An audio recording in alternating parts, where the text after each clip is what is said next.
Përshëndetje të dashur miqtë e mi, përshëndetje të nderuar ndjekës. Ja ku po ritakohemi sërish me mua Tirona Lilin, pikërisht këtu në kanalin Monitor TV për të ardhur pranë jush dhe për të sjellur tek ju lajmet edhe ngjarjet më të fundit. Dua të ndaloj tek një histori e bukur dashurie, tek një histori shumë interesante që në fakt nisi që në Big Brother, por në Big Brother VIP Kosova ishin në mëdyshje, por në momentin që dolën jashtë, do me thënë i dhanë mundësi njëri tjetrit,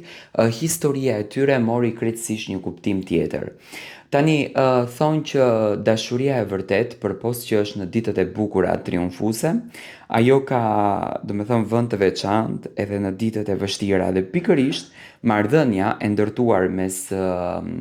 në këtë rast, do me thënë, mes Elionës edhe Klodit, na tregoj edhe një herë se në ditët më të rënda, në ditët më të vështira, dashuria e ka kuptimin e veçantë. Eliona këto ditë ka kaluar ditë të rënda emocionale, ju e dini shumë bukur që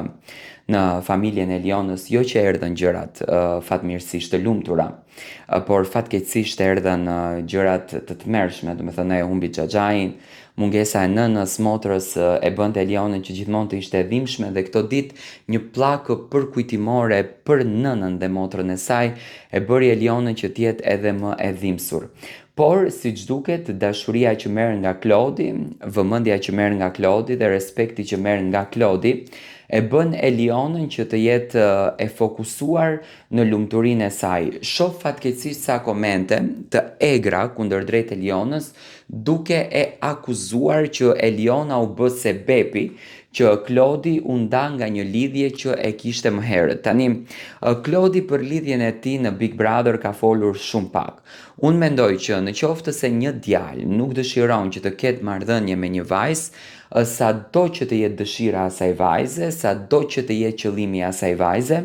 nuk arrihet dot që t'ja merr zemrën një djalit. Unë mendoj që edhe Klodi ishte më pro marrëdhënies që të ndërton një histori, një marrëdhënie me një vajzë shqiptare. Jam i bindur që Klodi ndjesit për Elionën i ka patur që në Big Brother, sepse ato të dy filluan të kenë shumë afrimitet,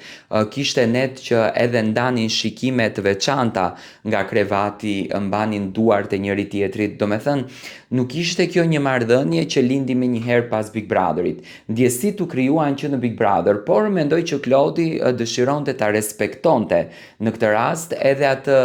dashurinë, atë marrëdhënien që e kishte jashtë shtëpisë së Big Brotherit, ku unë në fakt e shoh një ndarje me shumë edukat dhe një ndarje shumë njerëzore. Nuk më duke që Eliona është arsyeja pse Klodi ka përjetuar këtë ndarje apo ka përjetuar këtë krisje. Dua të marr mendimin tuaj.